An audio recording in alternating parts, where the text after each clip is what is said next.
bismillaahirraxmaanirraxiim kusoo dhowaada shabakada sologroups.com ee laga barto cilmiga IT-ga ama information technology-ga ee ku baxa luqadda afka Soomaaliga. Ardayda nagu cusub waxay samayn karaan inay aadaan members, login ama register oo isku meel tegaya. Tusaale ahaan, haddii aad doonaysid inaad member ka noqotid sologroups.com, waa in aad tagtaa halkan memberska. markii sidaan u furtid waxaa kuu soo baxaya bog ama page ayaa kuu soo baxaya kuu sheegaya qaabka loogu soo biiro ama loo isticmaalo shabakada sologroups.com.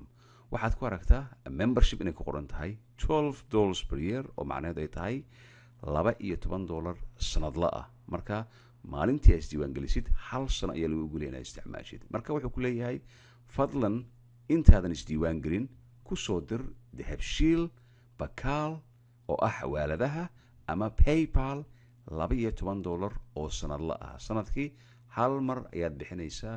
hadduu kaa dhacana cusboonaysiin ayaa samaynaysaa. magacaad kusoo diraysa waa Cabdi Ismaaciil.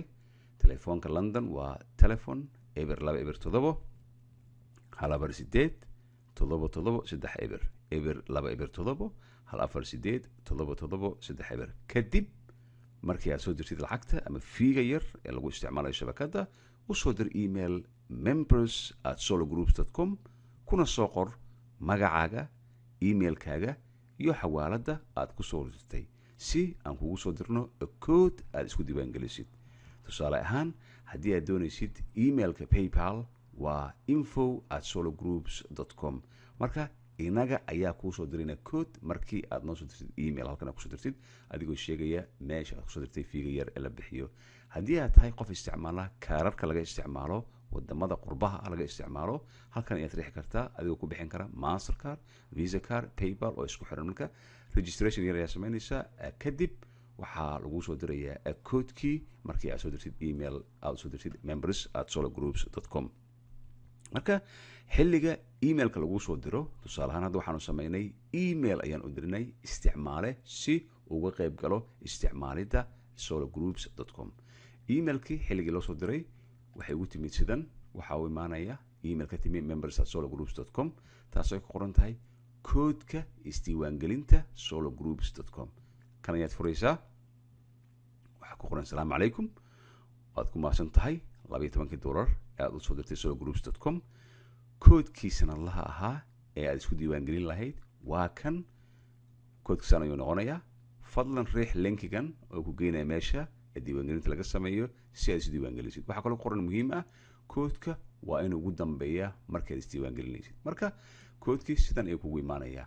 mararka qaarkood waxaa dhacda inuu aado junk mail inuu aado ayaa dhici karta. marka halkan ayaad ka eegaysaa junk mailka ayaad ka eegaysaa. marka waxaan sameynaya waxa ugu horreeyaan sameynaya waa halkan inaan idhaahdo right click copy. halkan ayaan riixayaa. kadib wuxuu geynayaa isla meeshii sologroups.com website-ka registration-kan ka samayn lahaa. sababtoo ah registration adoon samaynin shabakada ma soo geli kartid. halkan ayuu yimid. weli waxaa kugu qoran $12 bixi, isdiiwaangeli, hore ka isticmaal. waa very simple. marka markuu sidan yahay halkan waxaad u jeedaa inaad gelin kartid. marka waxaanu isticmaalaynaa magacii aan isku diiwaangelin lahayn. waxaan leeyahay waxaan ka dhigayaa Elias ayaan ka dhigayaa. waxaa xusuus badan waxaan copy kusoo samaystay koodkii uu ii soo diray sologroups.com. marka waxaan leeyahay password abc123 ayaan leeyahay. marka saa ku aragtaan wuxuu isticmaalaa scriptiga uu isticmaalo hore ayuu ka garanaya. marka magaca kale haddii qof uu sii isticmaalaya magacan kaa yeeli maayo. marka waxaa muhiima magaca haddii usernameka qof kale uu isticmaalayo wuxuu ku leeyahay magacan hadda waa okay, laakiin hadduusan okay ahayn kaa yeeli maayo. marka passwordka ayaa 2 jeer la gelinayaa. abc123 ayaan ka dhigayaa passwordka. isumeka yuu leeyahay, laakiin haddaan ka leexdo wuu isu egyahay. marka magaciisa buuxa ayaan gelinayaa, kaasoo aan leeyahay Elias Ismaaciil ayaan leeyahay. halkan ayaan imaanayaa emailkii lagu soo diray kaasoo ah sologroups@hotmail.com. marka emailkan fadlan ha isticmaalina, email shaqeeya ma ahan. markaasaan idhaahdo wax walba okay u noqday. wadankan joogo ayaan tegayaa. wadanka waxaan ku qorayaa United Kingdom ama boqortooyada ingiriiska ayaan ka dhigayaa. ka bacdi koodkii xawaalad aan kusoo diray wuxuu ahaa dahabshiil. marka wuxuu leeyahay fadlan ka xulo godka hoose sidii aad lacagta ku bixisay. tusaale ahaan dahabshiil paypal iyo bakal keliya ayaan isticmaalnaa si loogu soo diro fiiga. halkan ayaan tegayaa, right click ayaan leeyahay, koodkii aan soo qaaday ayaan soo dhigayaa. markaan halkan aan tago wuxuu leeyahay koodka waa sax. iminka waxaa samaynaysaa isdiiwaangeli ayuu ku leeyahay. markaad tira isdiiwaangeli, isla markii systemka Solar Group server ayuu ku xirmayaa. wuxuu eegayaa magacaaga, wuxuu eegayaa koodka, wuxuu ku leeyahay wax walba waa okay. fadlan eeg emailkaaga si aad activation u samaysid. okay ayaad leedahay. waxaan tegayaa emailka ayaan tegayaa, inboxka ayaan tegayaa. waxaan ku arkaa Solar Groups magaca isticmaalaha aad ku geli lahayd solargroups.com. marka mararka qaarkood waxaa muhiim ah inaad ka eegtaan junk ayuu aadaa. marka junk waa in laga eegaa haddii ay dhacdo inaan la arkin. marka isaga ayaan tegayaa. marka Solar Groups qof fadhiya ma sameeyo activation, ma sameeyo activationka. automatic systemka ayaa kugu soo dira ama serverka ayaa kugu soo dira. saa awgeed waxaa ku aragtaa asalaamu calaykum Elias, waxaa diyaar ah magaca isticmaalaha username oo aad ku geli lahayd shabakada solargroups.com. usernameka waa Elias, passwordkana waa abc 123. fadlan si aad u isticmaasho shabakadan waa inaad activation samaysaa. sida aad ku aragtid hoos waxaa yaala linkiga kuu samaynaya activationka oo kan ah. haddii linkiga aad gujin kari weydo, copy kadibna waxaad gelisaa browserka adigoo sidan ka dhigay. tusaale ahaan browserka ayaad gelinaysaa, laakiin hadda waan riixi karnaa. mararka qaarkood waxaa dhacda in junk uu aado. mar walba waxaa muhiim ah junk emailka inaad ka eegtaan. marka kan ayaan riixayaa, isla markii wuxuu ugu xirayaa saa ku aragtaan shabakada solargroups.com ayuu ugu xirayaa. waxaanu tegaynaa websiteka pagekiisa hore ayaan tegaynaa. markii aan tagno waxaan ku arkaynaa isigoo leh accountkaada waa active. iminka waad isticmaali kartaa solargroups.com. fadlan isticmaal magacii, username iyo passwordkii aad isku diiwaan gelisay. marka inuu keeno wuxuu ahaa Elias abc 123 ayuu ahaa. kadib waxaan leeyahay login ayaan leeyahay, uma baahni passwordka inaan ku save gareeyo. kabacdi wuxuu ugu xirayaa solargroups.com ayuu ugu xirayaa oo hore aan ka isticmaali karo. marka usernamekan iyo passwordkan aad samaysatay, gacantaada ku samaysatay, waxaa loo isticmaali karaa wax walba oo ku jira solargroups.com ayaa loo isticmaali karaa. waan ku jirnaa iminka, waan soo dhexgalnay. saa ku aragtaan waxaad garanaysaa kana kuu furma. marka waxaad ku isticmaali kartaa qoraalada, tutorialka, downloadka, forumka, quick fix, security, meel walba ayaad u isticmaali kartaa passwordkan hadda aad samaysay. tusaale ahaan xilliga aan ku jira hadda aan login aan ku ahay, haddii aan ka tegayo solargroups.com shabakada, waxaa muhiim ah halkan inaad tagtid lockout aad tiraahdid, oo aad tiraahdid lockout. wuxuu ku leeyahay hi Elias Ismail, lockout waa inaad tiraahdaa. haddii kale 15 minute waa inaad sugtaa, kuma soo laaban kartid. marka kuwaan oo dhan saan kuu sheegay waa ku isticmaali kartaa. waxaan eegaynaa forumka iyo siduu u shaqeeyo. tusaale ahaan marka login ayaan ahay, waxaan tegayaa dhinaca forumka si aan u ogaado qaabka uu shaqeeyo iyo waxa aan ku samayn karno. markii forumku ii furmo, marka waxaan samaynayaa in aan aragno qaababka ugu muhiimsan iyo sida loo isticmaali karo forumka. marka rules ayaa yaala halkan. wuxuu ku leeyahay welcome Elias. tusaale ahaan waxaan doonayaa softwareka sectionka kala duwan ayaa ku yaala. marka si dhaqsi ah ayaa lagugu soo jawaabay. waxyaale aad u fara badan ayaa ku jira halkan saa ku aragtaan. rules ayuu leeyahay, waa inaad akhrisaa. marka softwareadoo kale haddii aan ka hadlayo, haddii aan doonayo inaan ku biiro comment ama qoraalo hore u jiray, waxaan furayaa meeshii aad is leedahay waxaad ka helaysaa qoraalo hore u socday ayaad furaysaa. markii aad furtid meeshaad ku arkaysa. marka waxyaalo badan ayaa ku jira. cilad ayaa ay haysata iyo waxyaalahaas. marka macalin cilad ayaa ay haysata, iga caawi, wax soconaya maahan, cid kuu soo jawaabaysa male. waa in aad sheegtaa sidee loo xaliyaa errorka. kood waa sax, qofkaan kale sidaan loo xaliyo. su-aal ku saabsan kanoo kale waa sax. Windows 8 version Windows 8 waa su-aal. Apache port 8 waa su-aal wanaagsan, laakiin caawi su-aal ma ahan. saa ku aragtaan reply male. marka haddii aad doonaysid topic cusub inaad furtid ama kan socda, haddii aad doonaysid inaad wax ka qayb gashid, waxaad tegaysaa halkan ayaad riixaysaa.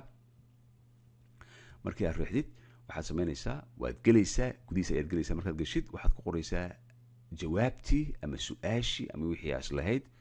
waa wax bay wax qofku u bedeli karaan ama samayn karaan ama adiga weydiin karta ayaad dhexgelinaysaa. markii aad furtid san ay kugu furmaya, waad sii wadaysaa. quick reply ama reply ayaad leedahay, san ayuu soconaya.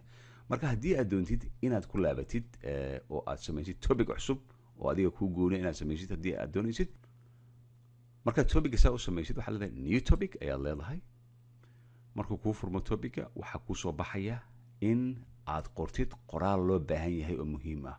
oo ishu ay ku dhacdo software oo kale isha kuma dhacdo sidee ugu duwa password unlock bundle oo isha ku dhacda taas kala daan sameeyo waxay laga caawin halkan idinku qoraysaa wixii aad doonto laga caawin halkan ku qoraysaa inta kalena halkan ay soo gudbinaysaa marka waxaan filayaa kan inaan isla fahno marka waxa xusuus mudan ardayga ku soo biiray shabakada inuu isticmaalo account-ka isaga u goonida sababtoo ah systemka Solo Groups wuxuu isticmaalaa IP address control wax la yiraahdo isticmaalaa taasoo eegta meesha laga soo galay waqtiga la soo galay downloadka la sameeyay casharada la daawaday marka haddii systemka uu ogaado IP address wadamo kala duwan in hal account loo isticmaalay ama si xadgudub loo isticmaalay blog ayuu ka sameeynaa mar walba sida la socotaan shabakada sologroups.com waxa ku jira dhowr kun oo cashar ama qoraal ama download marka waxa hubaal ah ardayda nagu cusub inay dib ku tahay siday ku heli lahaayeen wixii dhaafay laakiin systemka sologroups.com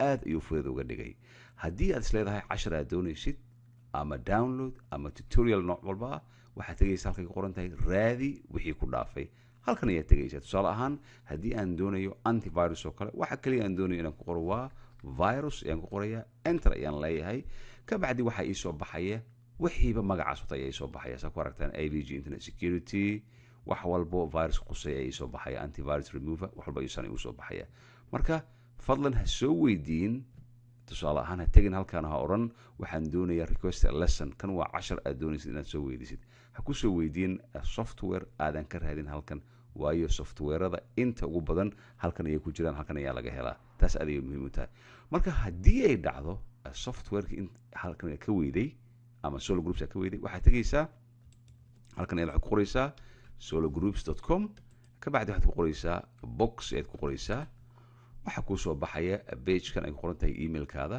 passwordkaaga software codso gal marka waxaad leedahay halkan ayaad tagaysaa software codso waxaad ku qoraysaa emailkaaga wuxuu yahay magacaaga iyo softwareka aad doonaysid tabcan kuma qori kartid waxaan doonayaa software waxaas lagu sameeyo softwareku waa in ay magac lahaataa saa ayaa wax lagu sameeyaa marka waxaan filayaa kanna haddii aad ka weysaan softwareka sologroups.com in aad halkan ka heli kartaan si simple ah marka waxaan sameynayaa gadaal ayaan u laabanayaa marka waxaan tusayaa dhinaca contactiga contact us haddii aad tirid halkan waxaad furaysaa contact us haddii aad doonaysid inaad la soo xiriirtid wuxuu imaanayaa emailkan info@sologroups.com oo ah meesha kaliya ee la iskala xiriiro marka contact formka waxa ku qoran dir emailka fadlan buuxi godadka xidigta magacaaga emailkaaga subjectiga aad doonaysid iyo messageka halkan ku qortid marka waxaa jira inuu ka ilaaliyo capture inuu ku jiro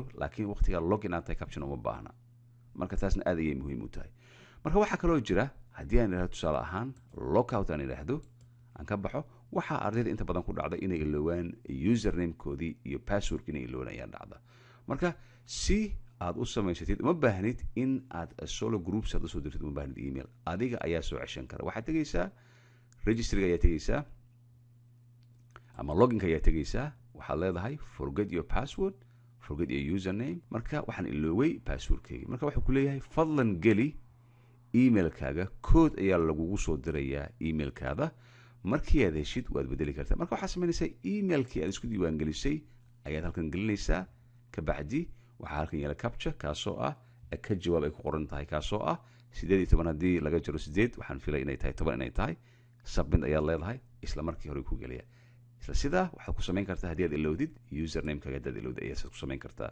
marka adiga ayaa wax walba oo loo baahan yahay soo ceshan kara isla sidii ayaad samaynaysaa isla sidii ayaad u gelaysaa horena waad ka isticmaalaysaa marka casharada sologroups.com laga barto waa bilow ilaa dhammaad marka qaabka shabakada uma shaqeeyo in casharo qaarkood tabcan waa jiraan oo muhiim ah oo aan soo gelin hore laga isticmaalo way jiraan laakiin casharada taxanaha ah sida javascript visual studio sida php hadda bilowday accessku hadda bilowday .netku hadda bilowday waa casharo soconaya dhowr bilood ama xataa sanad iyo bar 2 sano soconaya waxay ka bilaabaan from basic ilaa meesha ugu dambaysa ayay soconayaan kuwaasna aad ayay muhiim u tahay marka waxaa muhiim ah mar walba aad u baahan tahay macluumaad ama aad doonaysid in aad wax kusoo kordhisid info@sologroups.com ayaad isticmaalaysaa oo aad muhiim u ah oo aad kala soo xiriiri kartaan mar walba shabakada sologroups.com marka waxaan kaloo aan ku jirnaa facebooka saa ku aragtaan halkan,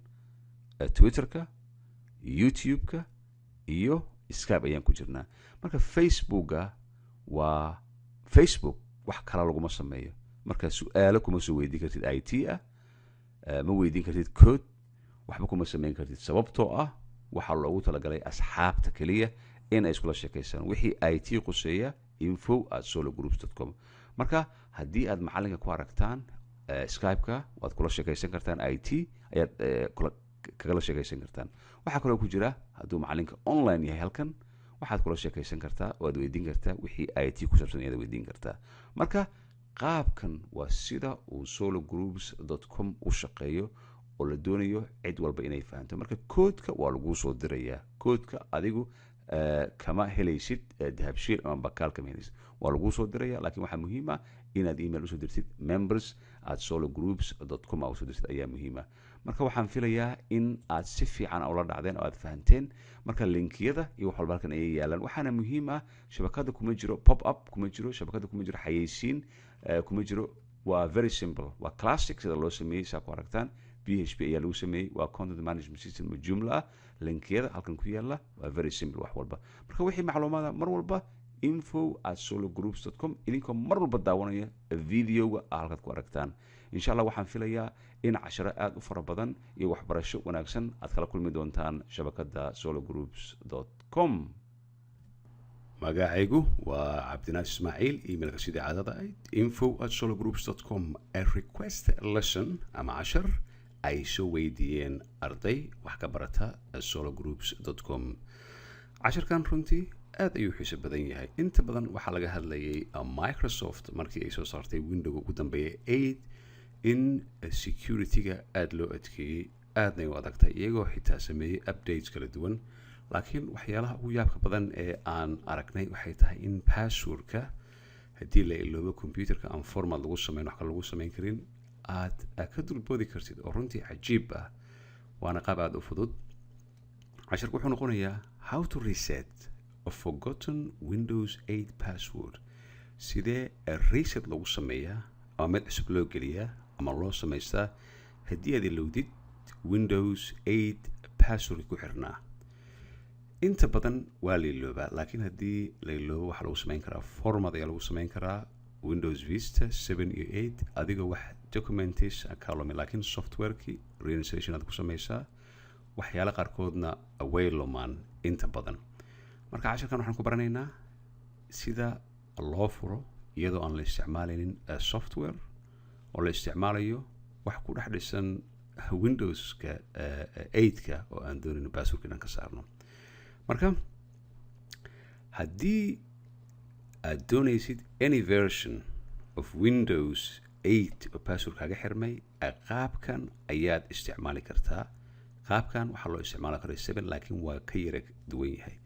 waxa ugu horeeya aan sameyno waxay tahay a disk, a recovery disk inaan sameyno. downloadka sologroups waxaa ku jira Windows 8 repair disk bootable ah. sidan ayaa soo download galinaysaa, highlight ayaa leedahay, waxaad leedahay extract, waxaad geenaysaa a desktop ayaad geenaysaa. marka qaabkan waa loo sameeyaa. qaab kale loo sameeyo oo kasii fudud waa intusi karaa, waan arkaynaa. marka waxaad ku furi kartaa Nero ama Magic IOS, wuxuu noqdaba si uu bootable u sameeyo. marka kuwaan oo dhan waxaad download kaga samayn kartaa sologroups. burn ayaad leedahay, hore ayuu kaaga sameynayaa. marka waxaa kasii fudud oo lagu samayn karaa waa adigoo taga Windows 8 ama qof saaxiibka uu leeyahay ama laptop uu ku jiro ama ku yaala ama xataa VMware ah ayaa laga dhex samayn karaa. marka Windows markuu sidan yahay waxaanu aadaynaa C panelka ayaan aadaynaa ama control panelka ayaan aadaynaa sida caadada ah. halkan ayaad waxaad qoraysaa control panel, control panelka ayaad furaysaa. halkan waxaan ku qorayaa Windows 7 ayaan ku qorayaa, sababtoo ah file recovery-ga isku si ayuu u dhisan yahay, labada qaabkay u shaqeeya. marka Windows 7 ayaan halkan ku qorayaa. Windows 7 recovery file-ka ayaa furmaya. create system repair disk ayaad leedahay, kadibna waxaad gelinaysaa empty DVD ama CD, laakiin CD ayaa ku fudud waayo waa 300 oo megabyte ayuu noqonayaa. create ayaad leedahay, kan markaad riixdid hadda wuxuu isla markiiba ku weydiinayaa in uu ku jiro DVD ama CD uu ku jiro.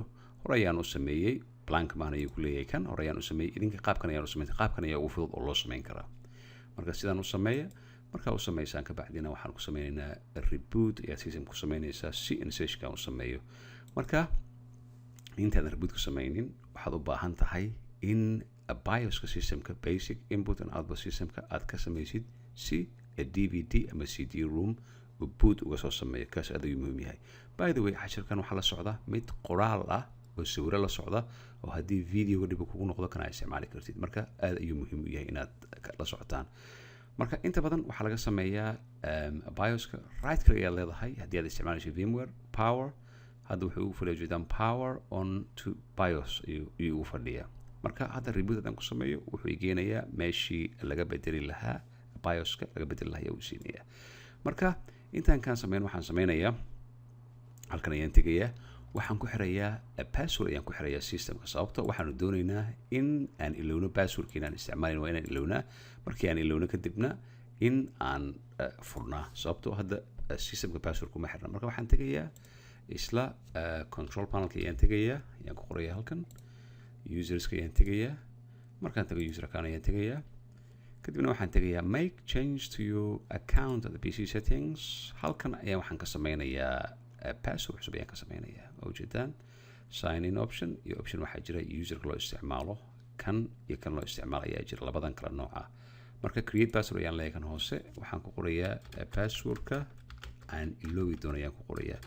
inta badan waxaa la sameeyaa si aadan u iloobin hinta ayaa lagu xasuusta. marka waanu isilowsiinaynaa kadibna next time restart lagu sameeyo wuxuu ku weydiinayaa systemka. markuu sidaan yahay waxaan sameynayaa desktop ayaan ku laabanayaa oo halkan ah waxaan sameynayaa systemka iminka password ayuu ku xiran yahay restart ayaan ku sameynayaa si uu reboot ugu soo sameeyo oo aan u sameyno DVD ayaa ku jira systemka kaasoo ah kii aan sameynay si uu repair uu u sameeyo waan passwordka oo aan ugu sameyno password cusub aan ugu sameyno waa reset ayaan ugu sameynaynaa iyadoo waxba naga lumin. halkan ayaan tegayaa setting waxaan leeyahay power restart ayaan leeyahay. marka systemka saan ayuu shaqeynaya. markuu soo laabto automatically aniga waxba sameyn wuxuu igeenayaa option ah in aan boot ka soo sameyn karo dhanka DVD-ga ama CD-ga ku jira meesha. okay ayaan leeyahay markaan ka sameeyo. idinkuna waxaa la doonayaa CD-ga in BIOS-ka aad setting ugu sameysaan oo ah the first one kan ugu horeeya inuu kasoo boot gareeyo DVD-ga ama CD-ga. haddii kale hard drive-ka ayuu aadayaa saa awood wax kuma sameyn kartid. marka BIOS-ka aad ayuu muhiim u yahay in aad restart kaga soo sameysid meeshaas. marka xilliga uu dhameeyo restartka meeshan uu ku dhameeyo uu soo laabto halkan ayuu imaanayaa wuxuu ku oranayaa marka DVD-ga marka soo bilaabaha ayaan leenahay enter ayaan yidhi. markaan enter yidhi waxaa soo baxaya mar dhow windowga ayaasaan usoo baxaya wuxuuna geynayaa dhinaca advance ayuuna geynayaa si aan u sameyno passwordkii. marka waxaa muhiim ah passwordkii waan ilownay ma naqaano marar badan ayaan isku dayin inaan galno waxaa la yidhi is impossible. marka waxay ahayd oo keliya in aan systemka format ka dhigno. format haddii laga dhigana waxyaala badan ayaa kaa lumaya software installation everything.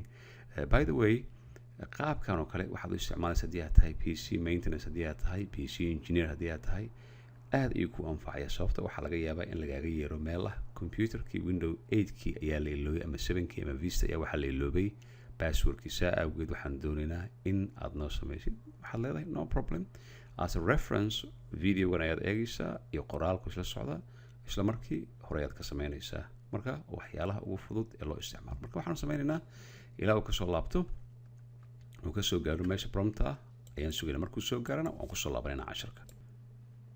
okay saan ku aragno halkan ayuu soo gaaray waxaad ku aragtaan luqado kala duwan ayay ku aragtaan English haddii aad halkan eegto waxaa kuu soo baxaya more languages ayaa kuu soo baxaya.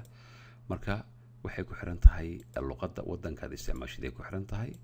luqadda Englishka ayaa standard ah too many different countries. marka kii aad doontid ayaad isticmaalaysaa ujeeda every language keyboard ayaa available u ah marka luqadaha kala duwan.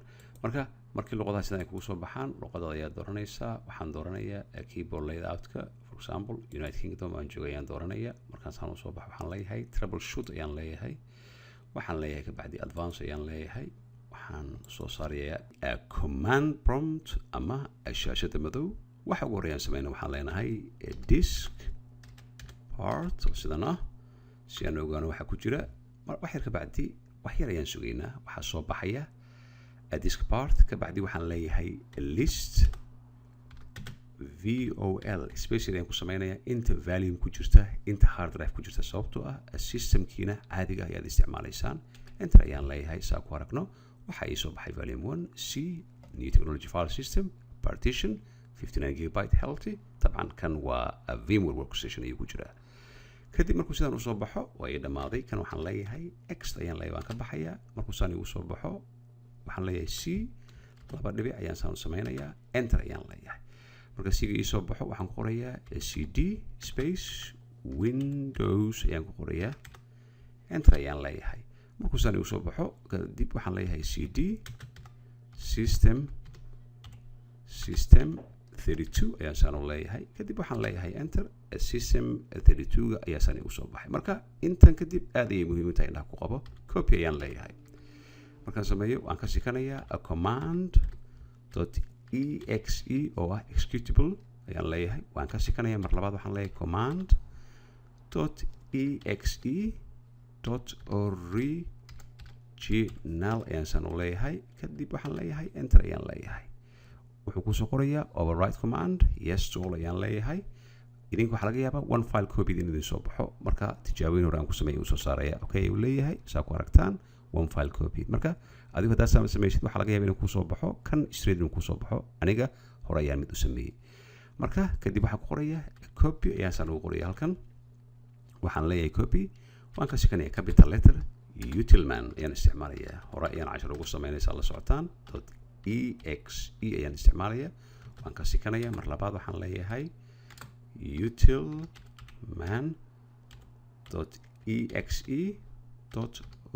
utilman.exe.original ayaan saan u leeyahay marka waxaan sameeyey copy utilman.exe waxyar ayaan ka sikaday utilman.exe original enter ayaan leeyahay one other file copied kadib waxaan leeyahay delete ama del capital letter util man ayaan saan u leeyahay kadib waxaan leeyahay .exe executable enter ayaan leeyahay kadibna waxaan leeyahay render ku samee ren ayaan ku leeyahay san space ayaan leeyahay a command.exe ayaan leeyahay .utilman ayaan saan u leeyahay .executable enter ayaan saan u leeyahay okay syntax of the command is incorrect marka waxaan eegayaa qalad loo yimid rendering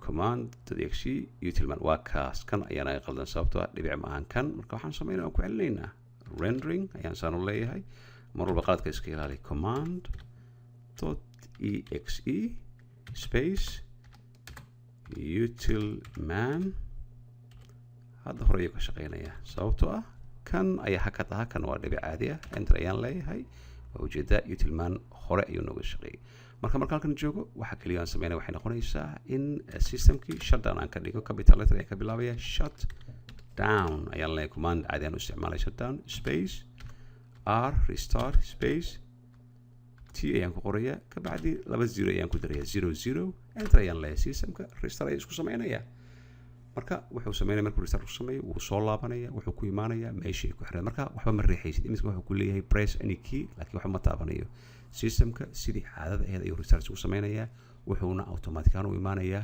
meeshii passwordka uu ku xirnaa ma gudbi karo sababtoo ah ma naqaano passwordka ayaan ilownay marka markuu halkaas yimaado waxaan sameynaynaa waxaan isku daynaa in passwordkii aan crack garayno inagoo isticmaalina utilitieska ku dhex dhisan runtii Microsoft ku dhex dhisan oo iyagu ay soo sameeyeen marka waa security-gii ugu horeeyay oo lagu arko Microsoft oo noocan ah markaas uu soo socday halkan iga yimid halkan ayaan riixayaa ujeedaa sologroups.com ayuu ku xiran yahay cashirka qoraalka waxaan ku sameynay Solo Groups Office oo ka duwan meesha kan ku sameyno marka Solo Groups Office ayaa halkan noqonaya marka ku yimaado wax kastoo aad sameysid ma xasuusnaan kartid passwordkii bal aan isku dayno enter wuxuu leeyahay password incorrect mar labaad aan isku dayo wax walba aan sameeyo hint wuxuu ku leeyahay xxx qof xasuusan kara male okay marka waxaan sameynay halkan hoose ayaan imaanayaa ease of access isaga ayaan riixayaa waxaa ii soo baxaya command prompt ayaasaan igu soo baxaya marka kan aad ayuu muhiim u yahay sida marka uu soo baxo waxaan sameynayaa net space ayaan leeyahay user ayaan ku qorayaa halkan enter ayaan leeyahay marka halkan ayaan saan igu soo baxaya markuu saan igu soo baxo kan hoose ayaan u degaa si aan u wada aragno wax walba marka command with more errors don't worry about it marka kana samaysid waxaan sameynayaa net space user waxaan leeyahay solar groups xusuusnow wuxuu ahaa kii halkan noo yaalay oo sidan ayuu ahaa solar groups marka kaas ayaan u soconaa keliya marka waxaan rabnaa inaan aragno aan ku laabanaya mar labaad solargroups.com ayuu noqonayaa marka kaaga markuu password ka xiran yahay kan halkan ku yaala unbaad raacaysa that's why aan ugu laabto halkan si aan u xaqiijino marka anigu solargroups.com ayaan isticmaalaya laakiin adigu kaaga waxaad isticmaalaysaa passwordka magac kaaga xiran yahay hadduu caash uu yahay cali ibrahim wuxuu ahaadaba halkan ayaad raacaysa solargroups.com waa keena marka waxaan ku laabanayaa net waxaan leeyahay space waxaan ka sikanayaa user ayaan leeyahay enter ayaan leeyahay markaasaan u galo iminka waxaan leeyahay net space user waxaan leeyahay capital letter ayaan ku bilaabayaa solargroups.com ayaan ku bilaabayaa kabacdi xidigtan ayaan ku darayaa enter ayaan leeyahay waxaa dhacay fiiri type a password for the user ayuu leeyahay markan okay looma arka markaa looma jeedo markaas oran waxaad qoraysaa ujeeda waxaan qorayaa a b c 1 2 3 ayaan qorayaa looma jeedo waxna ma dhaqaaqayaan marka taasaa ku wareerin enter ayaan leeyahay wuxuu leeyahay retype ayuu leeyahay a b c 1 2 3 ayaan leeyahay enter ayaan leeyahay mar labaad waxaa ujeedaa command completely successful ayuu leeyahay waa kan marka looma jeedo waxaa muhiimahays oran waad arkaysaa ama waxba ma dhaqaaqayaan xidigtan haddaa ilowdid kan ma helaysid waa muhiim kabacdi waxaan leeyahay exit ayaan leeyahay waan ka baxayaa halkan ayaan riixayaa a b c 1 2 3 haddaan iraahdo enter ayaan leeyahay waxaad arkaysaa in aan dhexda ka galnay aad arkaysaa windows 8 runtii aad u fudud qaabka uu galay marka iminka log aan ku sameynay saa ku aragtaan inagoo isticmaalayna passwordkii hadda aan sameynay marka haddii wax walba ay ku shaqeeyaan waa in aad dib ugu laabataa oo aad samaysaa sababtoo ah utilman.exe iyo command.exe ayaa wax aan ka bedelay marka waa in aan ku laabanaa oo aan saxnaa haddii kale waxaa dhacaya haddii aad u baahatid inaad isticmaashid in ay kuu shaqayn doonin mustaqbalka dambe ayaa waaba dhacaysaa kuu shaqayn maayaan marka waxaan sameynayaa desktopka ayaan tegayaa halkan ayaan tegayaa systemka ayaa waxaan leeyahay power restore ayaan leeyahay waxa kaliya aan sameynaya wadadii aan soo marnay un baan ku laabanaynaa marka waana xaqiijinaynaa sida lagu xaqiijinayo waa intuusaya marka in labadii command oo kala duwanaa utilman iyo command.exe ay sidii la doonaya u shaqeeyaan marka waxba ha boot garaynin kan wuxuu aadayaa automatically wuxuu aadayaa meeshii loginka hore ayuu aadaya marka waxaanu sameynaynaa waanu raacaynaa isla waddada ayaanu raacaynaa wax yar ayaan ka bedelaynaa meeshii aan ka bedelnay rendering utilman.exe original ayaanu ku laabanaynaa kadib restore ayaan ku sameynaynaa marka waxay noqotaba sidaas ayaan kusii wadaynaa marka sidaan ku sameynayna waxaan arkaynaa in utilman sidiisu kusoo laabto marka sidaan ku ogaanay inuu shaqeynaya in kale kan haddii asaan u riixo waxba ma soo baxayaan ad saa ku aragtaan ujeedaa kan waxaan ka wadaa markaan saan sawiraduna ku arki doontaan waxaa la doonayaa in drop down saan ay uga soo baxda ayaa laga doonaya halkan marka saan aragno waxba kama soo baxaan marka waxaan sameynayaa mar labaad ayaan waxaan sameynayaa restore ayaan ku sameynayaa iminka cd ayaan kusoo kicinaa sababtoo kan ayaan doonaya intaas waxba kama soo baxayaan command prompt forget it kan iska ilow kan waan isticmaala lakin waxaa la doonayaa in ay kasoo baxaan qoraallo ku tusaya in utilmankii iyo command.exe ay shaqeynayaan marka waxaan leeyahay shutdown ayaan leeyahay restore ayaan leeyahay waxaan kusoo kicinaynaa cd-gii ayaan kusoo kicinaynaa si aan u sameyno aan boot ugu sameyno recovery aan ugu sameyno marka isla wadadii ayaan maraynaa marka markuu sidaan usoo baxo waxaan leeyahay kusoo bootgaray ayaan leeyahay cd-gii marka cd-gii wax yar ayuu qaadanayaa tabcan ilaa uu bootka kasoo sameeyo markuu kasoo sameeyana innagana waan la soo laabanaynaa casharka isagoo sidiisii ah okay saa ku aragtaan rebootkii ayuu soo sameeyey mo keyboard halkan ay ka tegi kartaa laakiin us waxaan iska isticmaalaya keyboard same things waa luqadda ingiriiska waa isku mid troubleshoot ayaan leeyahay kabacdi waxaan leeyahay advance command prompt isla sidii ayaan kusoo laabanayaa waxba ka bedeli maayo iminka waxaan leeyahay kaliya c laba dhib ayaan dul saarayaa enter ayaan leeyahay c gayaasana igu soo baxaya waxaan leeyahay cd windows space sidaan windows enter ayaan leeyahay kadib waxaan leeyahay cd system 32 ayaan leeyahay enter ayaan leeyahay kabacdi ayaan waxaan isticmaalayaa delete ayaan leeyahay del utilman ayaan saan leeyahay .exe ayaan leeyahay enter ayaan leeyahay system 32 saan igu soo baxay kadibna waxaan leeyahay render ku sameey ayaan leeyahay capital utilman ayaan saan leeyahay render utilman .exe kabacdi waxaan leeyahay original waan isdhaafinayaa saa ku aragtaan runtii waa command very easy space waxaan leeyahay utilman .exe ayaan leeyahay enter ayaan leeyahay system 32 saan igu soo baxaya kadibna waxaan leeyahay mar labaad waxaan ku sameynayaa render ayaan ku sameynayaa waxaan soo celinayaa command .exe .original waa isdhaafaya saa ku aragtaan si aan u soo celino original space waxaan leeyahay command .exe ayaan saan u leeyahay enter ayaan leeyahay markaan saan u sameeyo waxaan filayaa wax walba waan dhammaynay taas ayaan ku sameynaynaa waxaan leeyahay marka ugu horeysa shutdown ayaan leeyahay si systemka saan u soo celiyo capital letter small letter ku bilaabi karta it does not matter space dash r space dash waxaan leeyahay t waxay reexkanaysaa 00 enter ayaan leedahay systemka restart ayuu sameynaya marka waxaan sugaynaa ilaa uu ka soo gaaro oo aan test aan ku sameynay ease access aan ku sameyno iminka dhinacii log ayuu aadaya hadda ayaan arkaynaa wixii aan ka hadlaynay kaasoo ahaa in systemka aan ku aragno wixii uu sameeyey oo ah in utilman.exe iyo